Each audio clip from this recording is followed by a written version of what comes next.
નમસ્કાર વિદ્યાર્થી મિત્રો, આજે આપણે હવે વાર્ષિક હિસાબોનો એક દાખલો જે ક્વેશ્ચન નંબર 10 તમને સ્વાધ્યાયની અંદર આપેલો છે એની આપણે ગણતરી કરીશું.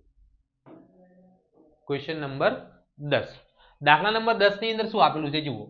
નિર્મીના તારીખ 31 માર્ચ 2015 ના રોજના નીચે આપેલ કાચા સરવૈયા પરથી તેઓના વાર્ષિક હિસાબો તૈયાર કરો.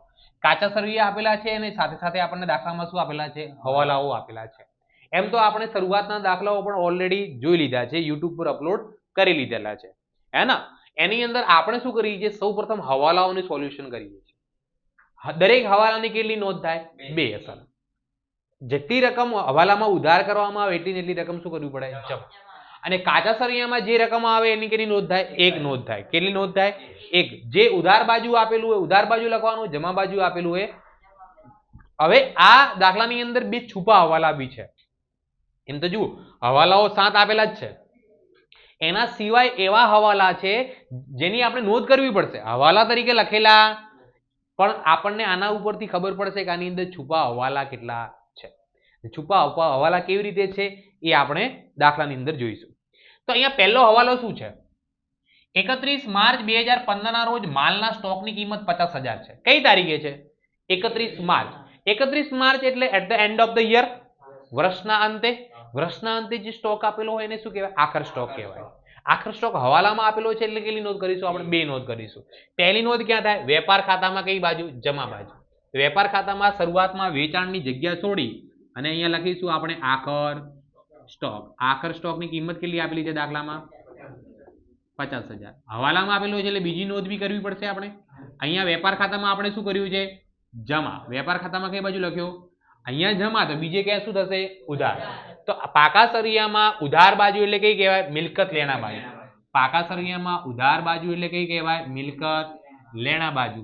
અહીંયા આપણે લખીશું આખર સ્ટોક. આખર સ્ટોકની કિંમત કેટલા રૂપિયા છે? કે 50,000 રૂપિયા. આખર સ્ટોક 50,000 રૂપીસ, 50,000 રૂપિયા. ચલો, કમ્પ્લીટ ખબર પડી ગઈ? આની અંદર કોઈને કઈ ડાઉટ? ચલો, એના પછી શું આપેલું છે આપણને? 31 જાન્યુઆરી 2015 ના રોજ ધંધામાં આગ લાગવાથી 8,000 નો માલ આગથી બળી ગયો. કેટલાનો માલ બળી ગયો? 8,000. ઓકે. અને વીમા કંપનીએ 70% રકમનો દાવો મંજૂર કર્યો. કેટલાનો માલ બળી ગયો? આપણે 8,000. એટલે આપણે એનો વીમો લીધેલો હતો. શું લીધેલો હતો? એટલે વીમા કંપનીએ આપણને કેટલી રકમ આપી? 70%. તો 8,000 ના 70% કરો એટલે 5600 રૂપિયા આવે. કેટલા રૂપિયા? એટલે 8,000 માંથી 5600 રૂપિયા આપણને વીમા કંપની આપશે. તો બાકી કેટલા વધ્યા? 30%. એટલે 2400 રૂપિયા વધ્યા કહેવાય. તો 2400 રૂપિયાનું આપણને ધંધામાં શું કહ્યું કહેવાય? નુકસાન થયું કહેવાય. શું થયું કહેવાય? એમ તો 8,000 નો માલ ગયો એટલે 8,000 નું નુકસાન કહેવાય, પણ એની અંદરથી આપણને વીમા કંપનીએ થોડા ઘણા પૈસા આપી દીધા છે, હે ને? તો બાકીનું જે હશે શું કહેવાશે? નુકસાન. તો અહીંયા જુઓ, આની એમ 3 નોંધ થશે. કેટલી અસર કેટલી થશે? પણ નિયમ શું છે? 2 નોંધ એટલે જેટલી જમા એટલી. એટલે આપણે ભલે 3 નોંધ કરતા પણ જેટલી રકમ જમા કરીશું એટલી જ ઉધાર, એનાથી વધારે ઓછી થઈ શકે નહીં. તો સૌથી પહેલા તો 8,000 નો માલ બળી ગયો. 8,000 નો માલ બળી ગયો એટલે અન્ય રીતે માલની જાવક કહેવાય. અન્ય રીતે માલની જાવક આપણે વેપાર ખાતામાં ઉધાર બાજુ. કઈ બાજુ? વેપાર ખાતામાં. સૌથી પહેલા શરૂઆતના સ્ટોક માટે આપણે જગ્યા છોડી દઈએ. એના પછી અહીંયા શું લખીશું? ખરીદી. ખરીદીમાંથી માઇનસ કરીશું આગથી બળી ગયેલ માલ. કઈ રીતે? આગથી ગયેલ માલ. કેટલા રૂપિયાનો ગયો છે? 8,000. અહીંયા ઉધાર બાજુ આપણે શું કર્યા? માઇનસ. ઉધાર બાજુ માઇનસ કર્યા એનો મતલબ આપણે અહીંયા જમા નોંધ કરી. શું કઈ નોંધ કરી? અહીંયા જમા કર્યું છે, બીજે શું કરવાનું? ઉધાર. 8,000 શું કરવાના? ઉધાર. 8,000 રૂપિયા ઉધારમાં 2 ભાગ પડશે, બરાબર ને? એમાંથી 8,000 માંથી આપણને 70% કોણ આપશે? વીમા કંપની. એટલે 8,000 ના 70% કેટલા થાય? 5600 રૂપિયા. વીમા કંપની જોડેથી લેવાના બાકી છે એટલે લેણું કહેવાય. એટલે પાકા સરવૈયામાં કઈ બાજુ લખીશું? મિલકત લેણા બાજુ. વીમા કંપની ખાતે વીમા કંપની કેટલા રૂપિયા આપશે? ઓકે, 5600 રૂપિયા. આપણે વેપાર ખાતામાં જમા કેટલા કર્યા? 8,000. એટલે વેપાર ખાતામાં ખરીદીમાંથી બાદ કેટલા કર્યા છે? 8,000. 8,000 માંથી આપણે 5600 જ હજુ આપણે ઉધાર કર્યા છે. તો હજુ કેટલા ઉધાર કરવાના બાકી? 2400 રૂપિયા કરવાના બાકી. કેટલા રૂપિયા? 8,000 નો માલ બળી ગયો, 5600 રૂપિયા વીમા કંપનીએ આપ્યા, 2400 રૂપિયાનું શું થયું? નુકસાન. શું થયું? નુકસાન ક્યાં લખવામાં આવે? નફા નુકસાન ખાતાની ઉધાર બાજુ. કઈ બાજુએ? નફા નુકસાન ખાતાની ઉધાર. શું લખીશું અહીંયા? આગથી થયેલ નુકસાન ખાતે, આગથી થયેલ કેટલા રૂપિયાનું નુકસાન કહેવાય? ચલો ખબર પડી કે ના પડી? 8,000 આપણે સૌથી પહેલા ખરીદીમાંથી બાદ કર્યા એટલે જમા કર્યા, 2400 રૂપિયા નફા નુકસાનમાં ઉધાર કર્યા અને 5600 રૂપિયા મિલકત લેણા બાજુ લખ્યા આપણે. એટલે જેટલા જમા થયા એટલા ઉધાર થઈ ગયા. કમ્પ્લીટ ખબર પડી? ચલો એના પછી આપણને ત્રીજા નંબરનો હવાલો શું છે? દેવાદારોમાંથી 6000 રૂપિયા વસૂલ થઈ શકે તેમ નથી, તેથી તેને શું કરવાના છે? માંડી વાળવાના. માંડી વાળવાના એટલે ભૂલી જવાનું કે હવે મળી શકે તેમ. દેવાદારો જોડેથી કોઈ રકમ ન મળી શકતી હોય ને એને ઘાલખાત કહેવાય. શું કહેવાય? ઘાલખાત. તો આપણને જુઓ દાખલાની અંદર દેવાદારો ક્યાંક આપેલા હશે. જુઓ અહીંયા આપેલા છે. દેવાદારોની રકમ 81,000 છે ચોપડીમાં. ઓકે 81,000 દેવાદારોની રકમ આપી છે. કેટલા રૂપિયા? તો પાકા સરિયામાં આપણે મિલકત લેણા બાજુ દેવાદારો લખાશે. ક્યાં લખાશે? તો અહીંયા લખીએ આપણે દેવાદારો કેટલા રૂપિયા છે? કાચા સરિયામાં 81,000 આપેલા છે, એની તો એક જ નોંધ થશે. હવે આપણને હવાલામાં કહેલું છે એની અંદરથી 6000 મળી શકે તેમ, એને શું કહીશું આપણે? 8,000 માંથી 6000 નહીં મળી શકે, હવે કેટલા મળવાના આપણને? 75,000. બરોબર ને? ઓકે આ 6000 આપણને હવાલામાં આપેલા હતા એટલે 6000 ની આપણે શું કરવી પડશે? બીજી અસર કરવી પડશે. 6000 ની આપણે શું કરવી પડશે? બીજી અસર ક્યાં થાય? નફા નુકસાન ખાતામાં ઉધાર બાજુ લખવામાં આવે. તો નફા નુકસાન ખાતામાં ઉધાર બાજુ એ ઘાલખાતનો એક ફોર્મેટ આવે. સૌથી પહેલા ઘાલખાત કઈ? કાચા સરવૈયાની, પ્લસ ફરીથી પાછી અહીંયા ઘાલખાત કઈ? હવાલાની, પ્લસ ફરીથી પાછી ઘાલખાત અનામત કઈ? તો કે હવાલાની, માઇનસ ફરીથી અહીંયા ઘાલખાત અનામત કઈ? ચલો તો આપણને 6000 રૂપિયા ઘાલખાત ક્યાં આપેલી હતી? હવાલામાં. તો બીજા નંબરમાં લખીશું ઘાલખાત હવાલાની કેટલા રૂપિયા લખવામાં આવશે? અહીંયા 6000 રૂપિયા લખવામાં આવશે. કેટલા રૂપિયા? કમ્પ્લીટ ખબર પડી? ચલો એના પછી આપણને એના એ હવાલામાં આગળ શું કીધું છે? ઘાલખાત અનામત 5% અને દેવાદારો પર વટાવ અનામત કેટલા ટકા રાખવાનું છે? 2%. તો ઘાલખાત અનામત કોના ઉપર ગણવામાં આવે? દેવાદારો ઉપર જ ગણવામાં આવે. કોના ઉપર? તો અહીંયા માઇનસ કરીશું આપણે ઘાલખાત અનામત. ઓકે 75,000 ના 5% કરો 3,700 75,000 માંથી 3,750 બાદ કરો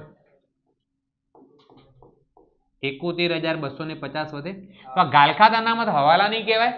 ઘાલખાત અનામત 3750 આપણને 5% હવાલામાં ગણવાનું કીધું એટલે હવાલા નહીં કહેવાય. હવાલા નહીં કહેવાય એટલે ક્યાં લખીશું આપણે? નફા નુકસાન ખાતાની ઉધાર બાજુએ ઘાલખાત અનામત હવાલાની કેટલા રૂપિયા આવી? 3,750 રૂપિયા. ચલો એના પછી આપણને દાખલામાં 2% શું ગણવાનું કીધું છે? 2% કીધું છે ને દેવાદાર વટાવ અનામત. તો માઇનસ કરીશું આની અંદરથી દેવાદાર વટાવ અનામત. ચલો 71,250 ના 2% કરો 1,425 રૂપિયા. 71,250 માંથી 1,425 બાદ કરી દો 69,825 રૂપિયા. બરોબર ને? આ 1,425 દેવાદાર વટાવ અનામતની બીજી નોંધ કરવી પડશે આપણે.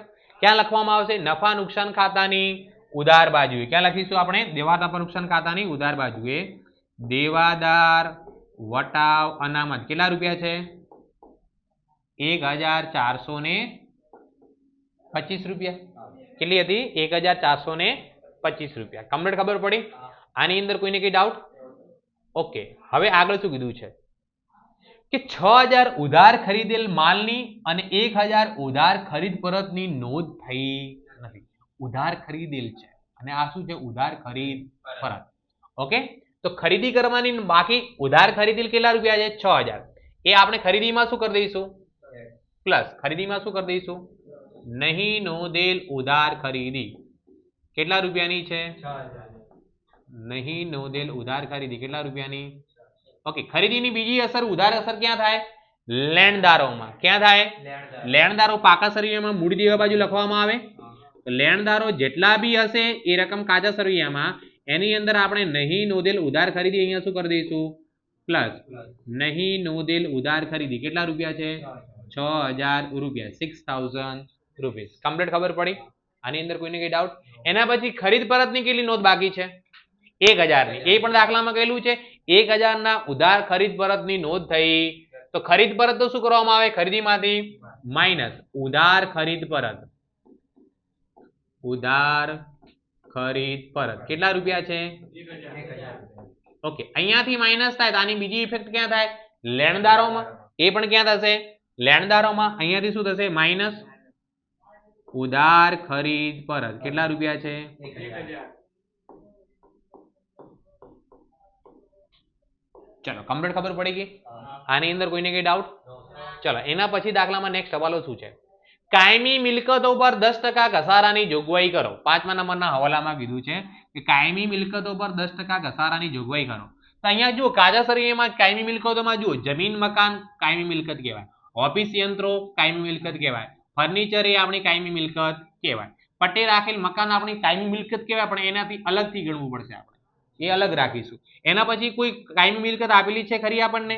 ના. તો 3 વસ્તુ છે, જમીન મકાન કેટલી આપેલી છે, 1,80,000. યંત્રોની કિંમત કેટલી છે, 1,26,000. ફર્નિચર કેટલાનું છે, 22,000. આ 3 કિંમત ઉપર શું ગણવાનું છે, 10% આપણે ઘસારો. તો સૌથી પહેલા આપણે શું લઈ લઈએ, જમીન મકાન લઈ લઈએ. શું લઈ લઈએ, લખાય ક્યાં, પાકા સરિયામાં મિલકત લેણા બાજુ. ચલો પાકા સરિયામાં મિલકત લેણા બાજુ લખીએ, જમીન મકાનની કિંમત છે કેટલી, 1,80,000. કેટલા રૂપિયા છે, 1 લાખ. હવે આના ઉપર કેટલા ટકા ઘસારો ગણવાનો કીધું આપણને, ચલો 1,80,000 ના 10% ઘસારો કરો એટલે કેટલા આવે, 18,000. હવે 1,80 માંથી આપણે 18,000 બાદ કરો એટલે રકમ કેટલી વધે, 1 લાખ ને. ચલો બીજી કઈ મિલકત હતી આપણી, જમીન મકાન પછી યંત્રો ઓફિસ યંત્રો હતા, એની કેટલી કિંમત આપેલી છે, 1,26,000. આના ઉપર બી કેટલા ટકા ઘસારો ગણવાનો છે આપણે, 10%. તો આના 1,26,000 ના 10% કરવું એટલે જવાબ કેટલો આવે, 12,600. બાદ કરો 1,26 માંથી 12,600,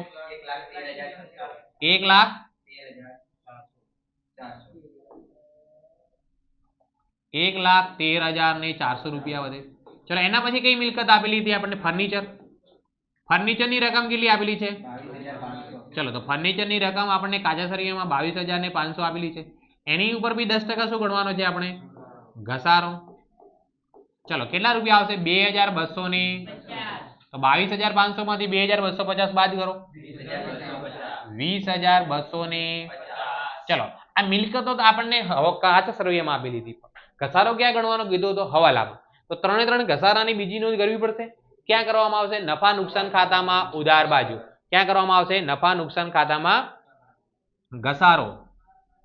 સૌથી પહેલા ઘસારો કોનો હતો, જમીન મકાન. અહીંયા જમીન મકાન લખીએ, શું લખીએ, જમીન મકાન ઉપર 1,80,000 ના 10% કર્યા એટલે કેટલા આયા આપણા, 18,000. પછી કઈ મિલકત હતી આપણી, ઓફિસ યંત્રો. યંત્રો ઓફિસ યંત્રોના કેટલા આયા, 1,26,000 ના 10% કર્યા હતા એટલે 12,600 રૂપિયા. એના પછી ફર્નિચર. ફર્નિચરના 10% આપણે કર્યા એટલે કેટલો જવાબ આવ્યો હતો, 2,250 રૂપિયા ઘસારો હતો. ચલો આ 3 નો સરવાળો કરી દો ઘસારાનો, 18,000 વત્તા 12,000 એટલે 30,000 થાય. 30 ને બી 32,850 રૂપિયા થાય. કેટલા રૂપિયા, 32,850 રૂપિયા. કમ્પ્લીટ ખબર પડી? આની અંદર કોઈને કઈ ડાઉટ? ચલો નેક્સ્ટ આગળ. હવે વીમા પ્રીમિયમ 3200 રૂપિયા આવતા વર્ષના છે, આપણે ચૂકવ્યા ત્યારે, પણ આ છે કયા વર્ષના, એનો મતલબ અગાઉથી ચૂકવેલ વીમા પ્રીમિયમ કહેવાય. કયું કહેવાશે? હવે દાખલાની અંદર વીમા પ્રીમિયમ તમને ક્યાં આપેલું છે, હા અહીંયા આપેલું છે. રકમ કેટલી છે વીમા પ્રીમિયમની, 14,200. કેટલા રૂપિયા? એમ વીમા પ્રીમિયમ લખાય ક્યાં, નફા નુકસાન ખાતામાં ઉધાર બાજુ. હે ને, નફા નુકસાન ખાતામાં વીમા પ્રીમિયમ કેટલા રૂપિયા રકમ છે, 14,200. એની અંદરથી 14,200 માંથી શું કરું, માઇનસ. શું લખીશ, અગાઉથી ચૂકવેલ. કેટલા રૂપિયા અગાઉથી ચૂકવેલ કીધું તો આપણને, 3200 રૂપિયા. કેટલા રૂપિયા, તો 14,200 માંથી 3200 જાય એટલે કેટલા વધે, 11,000. અગાઉથી ચૂકવેલ આપણે મિલકત કહેવાય. તો બીજી એન્ટ્રી આપણે ક્યાં કરીશું, પાકા સરિયામાં મિલકત લેણા બાજુ. અગાઉથી ચૂકવેલ વીમા પ્રીમિયમ,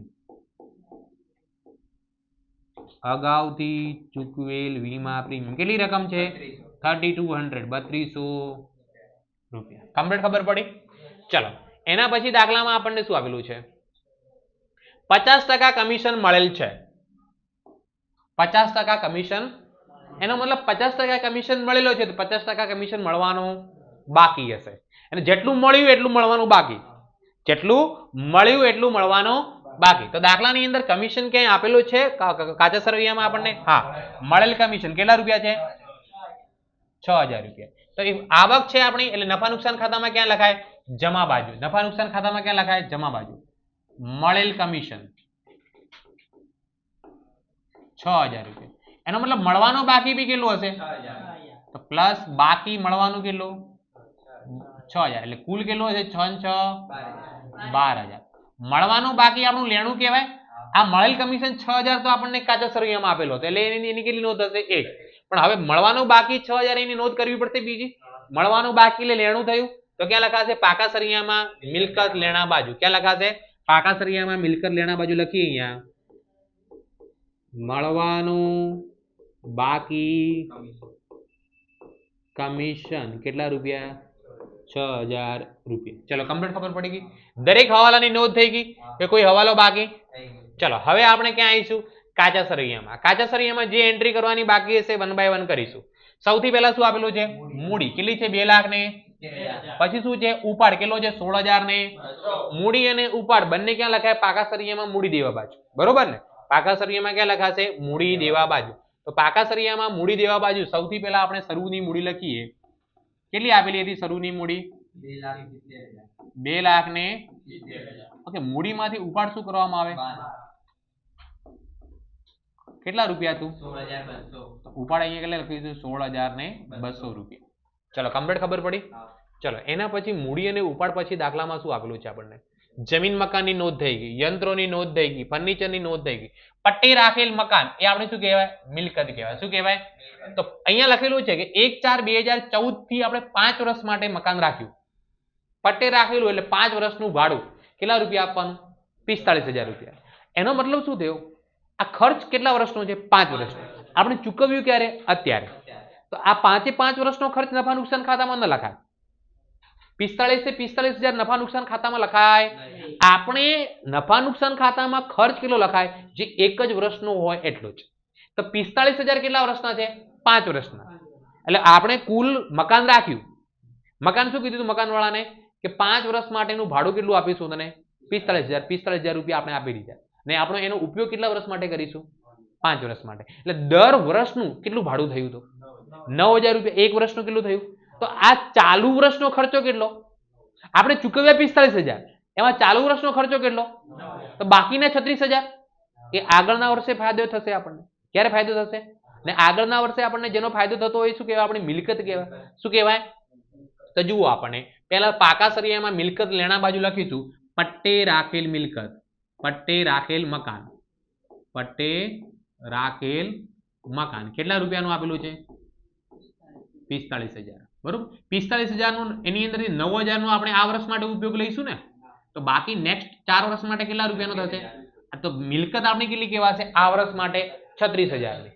આ વર્ષ માટે 36000 ની કહેવાશે, જેનો ફાયદો આપણને આ વર્ષે નહીં થાય, આવતા વર્ષે થશે. બરોબર ને? ઓકે, તો આ 9000 રૂપિયા ચાલુ વર્ષનો ખર્ચ કહેવાય. અને ચાલુ વર્ષનો ખર્ચ હોવાથી ક્યાં લખાય? નફા નુકસાન ખાતાની ઉધાર બાજુએ. ક્યાં લખાય? નફા નુકસાન ખાતાની ઉધાર બાજુએ માંડી વાળેલ ભાડા પટ્ટાનું મકાન, ભાડા મકાન કેટલા રૂપિયાની રકમ છે? 9000 રૂપિયા. ક્લિયર? ખબર પડી? ચલો એના પછી આપણને શું આપેલું છે? વેચાણ. વેચાણ કેટલું છે? 4,50,000. વેપાર ખાતામાં કઈ બાજુ લખાય? જમા બાજુ. વેચાણ કેટલા રૂપિયા? 4,50,000. વેચાણ પછી શું આપેલું છે આપણે? ખરીદ પરત 10,000. ખરીદીમાંથી શું થાય? માઇનસ. ખરીદ પરત કેટલા રૂપિયા આપેલું છે આપણને? 10,800 રૂપિયા. કેટલા રૂપિયા? 10,800. ચલો એના પછી આપણને શું આપેલું છે? દેવાદારો 81,000 લખી દીધા. દત્તુ પાસેથી 12% દરે લોન લીધી. કેટલા રૂપિયાની લીધી? 27,000 ની રકમ છે. લોન લીધી એટલે આપણું દેવું થઈ ગયું. તો ક્યાં લખાશે? મૂડી દેવા બાજુ લખશે. ક્યાં લખાશે? ઓકે, તો મૂડી દેવા બાજુ લખીએ આપણે દત્તુની લોન. શું નામ છે અહીંયા? દત્તુની લોન. કેટલા રકમ છે? 27,000 રૂપિયા. ઓકે, લોન લીધી, લોન પર શું ચૂકવવું પડે? વ્યાજ. કેટલા ટકા વ્યાજ ચૂકવવું પડે? દાખલામાં કેટલા ટકા કીધું છે? 12%. કઈ તારીખે લીધી છે આપણે? તારીખ જુઓ, 1/10. કઈ તારીખે? આપણે હિસાબો ક્યાં સુધી લખવાના છે? 31 માર્ચ સુધી. ક્યાં સુધી? 31 માર્ચે આપણો વર્ષ શું થઈ જાય છે? પૂરું. તો આપણે કેટલા આ વર્ષની અંદર કેટલા મહિનાનું વ્યાજ ચૂકવવાનું? 10મો મહિનો, 11મો, 12મો, પહેલો, બીજો, ત્રીજો. કુલ કેટલા મહિના થયા? 6 મહિના. કેટલા મહિના થયા? એટલે દત્તુની લોન પર કેટલા ટકા વ્યાજ ગણવાનું? 12%. પણ કેટલા મહિનાનું ગણવાનું? 6 મહિનાનું. તો જુઓ, આપણે દત્તુ જોડેથી કેટલા રૂપિયા લીધેલા છે? અહીંયા જુઓ, લોન પર વ્યાજ ગણો. લોન પર વ્યાજ બરાબર કુલ દત્તુ જોડેથી લીધેલા કેટલા? આપણે દત્તુ શું કીધું? હું કેટલા ટકા વ્યાજ લઈશ? તો 27,000 ગુણ્યા 12% કરો. બરોબર. જે જવાબ આવે ગુણ્યા 6 ભાગ્યા કેટલા કરતો? 12. કેમ 6 ભાગ્યા 12 કર્યા? કેમ કે આપણને દાખલાની અંદર કેટલા મહિનાનું વ્યાજ ચૂકવવાનું છે? 6 મહિનાનું. કેટલા મહિનાનું? તો જુઓ, 27,000 ગુણ્યા 12% ગુણ્યા 6 ભાગ્યા 12 એટલે જવાબ કેટલો આવે? 1620 રૂપિયા લોન પર વ્યાજ ચૂકવવાનું બાકી આપણું. આ વર્ષનું કેટલા રૂપિયા? 1620 રૂપિયા. બરાબર ને? લોન પર વ્યાજ ધંધા માટે નાણાકીય ખર્ચ કહેવાય. શું કહેવાય? આ કયો હવાલો કહેવાય? છૂપો હવાલો કહેવાય. અને શું કહેવાય? હવાલામાં નથી આપેલું, આપણને કાચા સરિયામાં અંદર માહિતી આપેલી હતી, એના પરથી ખબર પડી. હે ને? તો 1620 રૂપિયા લોન પર વ્યાજ ધંધા માટે નાણાકીય ખર્ચ કહેવાય. એટલે નફા નુકસાન ખાતાની ઉધાર બાજુ લખીશું આપણે અહીંયા. લોન પર વ્યાજ કેટલા રૂપિયા આવ્યું હતું? 1620. ઓકે. આ લોન પર વ્યાજ ચૂકવવાનું બાકી છે? બાકી છે. તો એ આપણા માટે શું કહેવાય? દેવું કહેવાય. એટલે એની બીજી નોંધ ક્યાં થશે? પાકા સરિયામાં મૂડી દેવા બાજુ.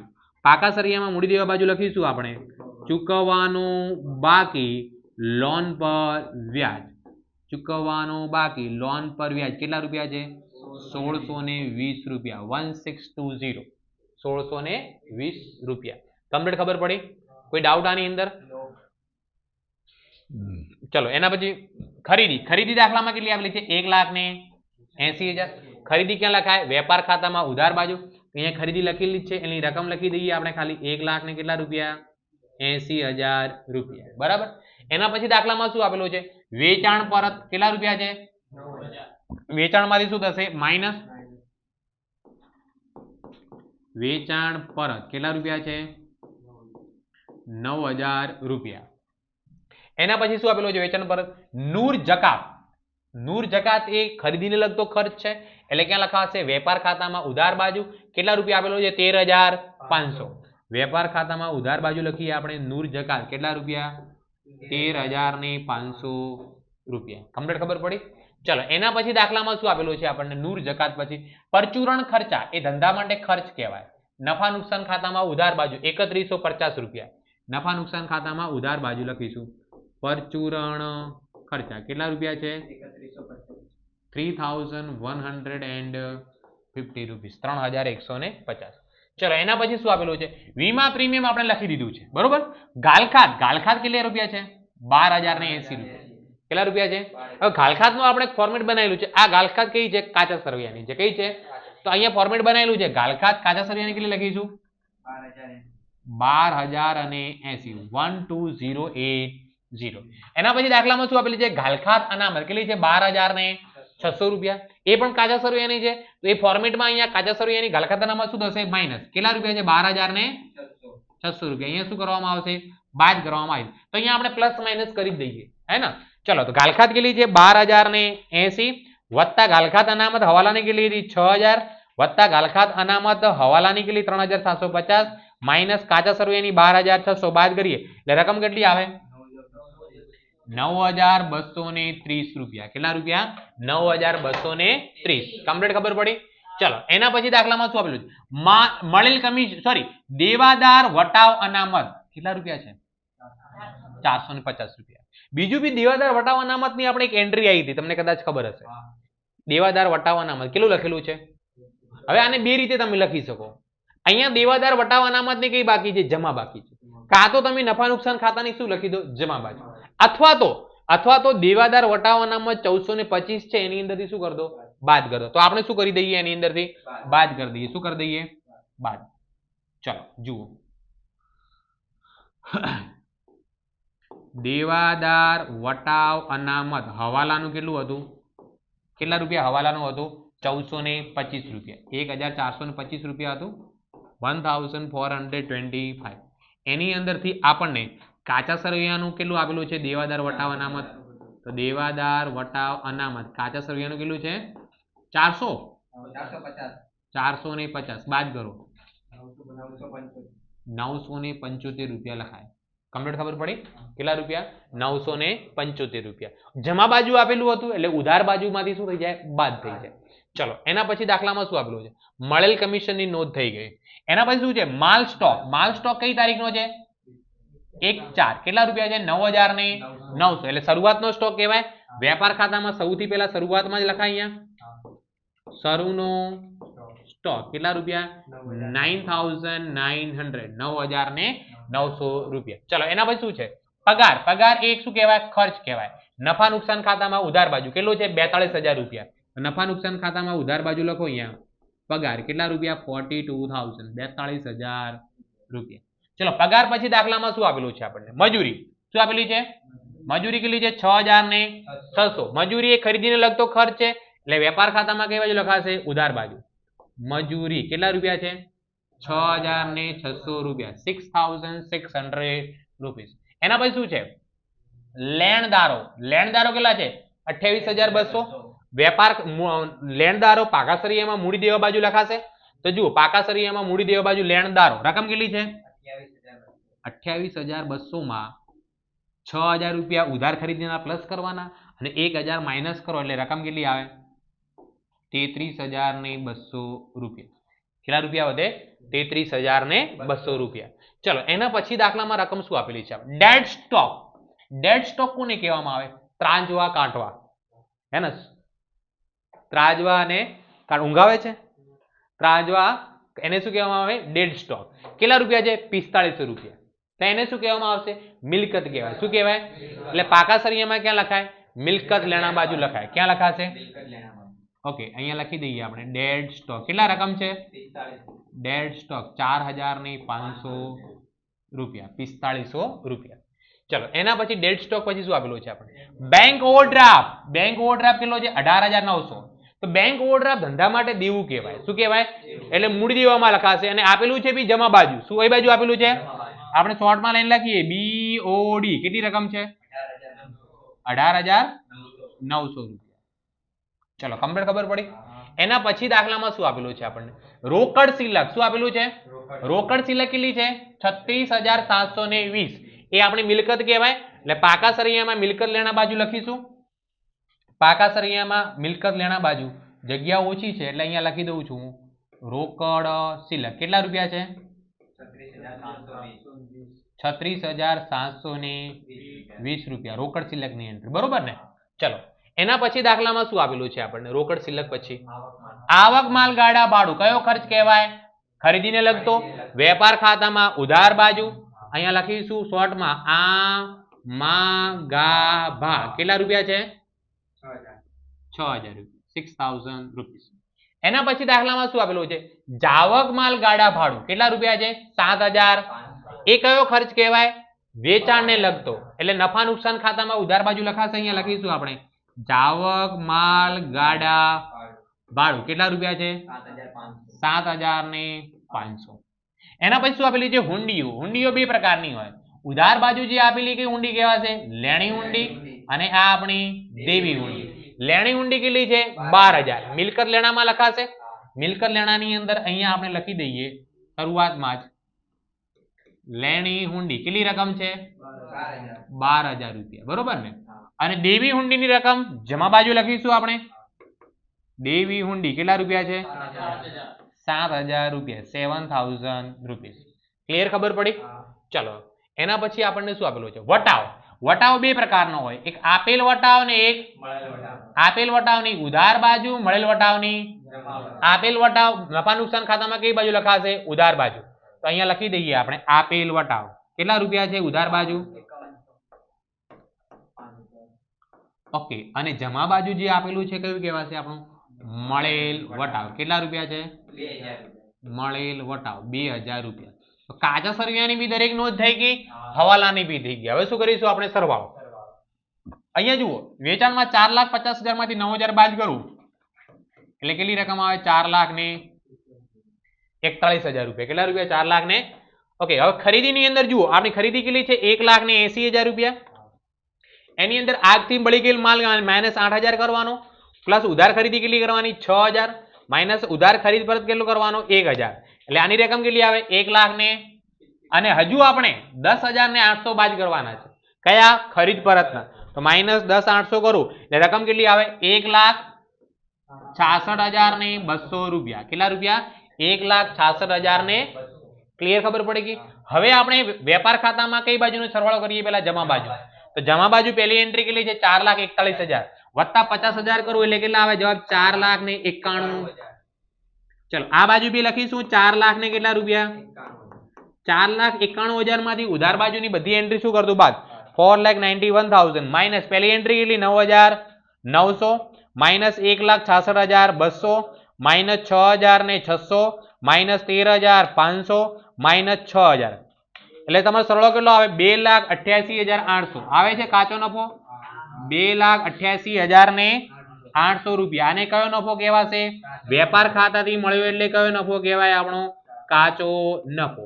અહીંયા આપણે જમા બાકી કહેવાય. આ કઈ બાકી કહેવાય? એટલે નફા નુકસાન ખાતાની કઈ બાજુ લખીશું આપણે? જમા બાજુ. કાચો નફો કેટલા રૂપિયા છે? 2,88,800 રૂપિયા. હવે આપણે નફા નુકસાન ખાતાને જમા બાજુનો સરવાળો કરીશું. પહેલા 2,88,800 વત્તા કેટલા કરીશું? 12,000 વત્તા કેટલા પાછા? 2,000. એટલે સરવાળો કેટલો થાય? 3,02,800. 3,02,000 ને આ બાજુ બી કેટલા લખીશું આપણે? 3,02,000 ને 3,02,800 માંથી ઉધાર બાજુની બધી નોટ શું કરી દેવાની? બાદ. પહેલી કેટલી છે? 7,500 7,500 પછી પાછા કેટલા? 11,000 માઇનસ કેટલા? 3,150 માઇનસ કેટલા આપણા?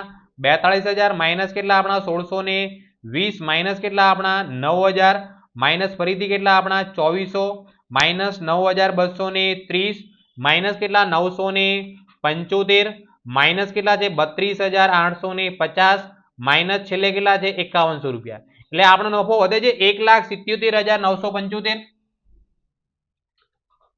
1,77,975 આવે છે જવાબ. ઓકે. આને કયો નફો કહેવાશે? આપણો ચોખ્ખો નફો. કયો નફો કહેવાશે? ચોખ્ખો નફો. આ ચોખ્ખો નફો ક્યાં થશે? મૂડીની અંદર પ્લસ 1,77,975. તો અહીંયા આની અંદર શું કરી દઈશું આપણે? પ્લસ ચોખ્ખો નફો. કેટલા રૂપિયા આવ્યો? 1,77,900 હવે આપણે 1,77,975 મૂડીની અંદર શું કરવાનું છે? પ્લસ. તો એની અંદર પ્લસ કરી દઈએ 2,70,000 અને ઉપાડ જે છે એ 16,200 શું કરવાનો? માઇનસ. એટલે આપણી મૂડી કેટલી વધે? 4,31,775 રૂપિયા. કેટલા રૂપિયા? 4,31,775 રૂપિયા. હવે આપણે મૂડી દેવા બાજુનો સરવાળો કરીશું. તો 4,31,775 માં કેટલા પ્લસ કરવાના છે? 27,000 પ્લસ કેટલા? 33,200 પ્લસ કેટલા? 1,620 પ્લસ કેટલા? 18,900 અને પ્લસ કેટલા છેલ્લે? 7,000. એટલે આનો સરવાળો કેટલો થાય? 5,19,495. 5,19,495. હવે મિલકત લેણા બાજુનું કરીએ. મિલકત લેણામાં પહેલી એન્ટ્રી કેટલી આપણી? 12,000 પ્લસ કેટલી? 1,62,000 પ્લસ કેટલા? 1,13,400 પ્લસ કેટલા? 20,250 પછી કેટલા છે? 36,000 પછી 4,500 પછી કેટલા છે? 50,000 પછી કેટલા આપણા? 5600 માઇનસ 36,720 વત્તા કેટલા છે? 69,825 પ્લસ કેટલા છે? 3,200 અને છેલ્લો સરવાળો કેટલો છે? એન્ટ્રી 6,000. એટલે 5,19,495. પાકા સરૈયામાં બંને બાજુનો સરવાળો કેવો થવો જોઈએ? સરખો થવો જોઈએ. અને સરવાળો સરખો થાય એટલે દાખલો આપણો શું કહેવાય? સાચો. અને કેટલા ગુણ મળે આની? 12. અને ધોરણ 12 ની અંદર કેટલા ગુણ મળશે? 11 ગુણ મળશે. ક્લિયર? ખબર પડી? નેક્સ્ટ વિડીયોની અંદર હવે ક્વેશ્ચન નંબર કયો કરીશું આપણે? 11.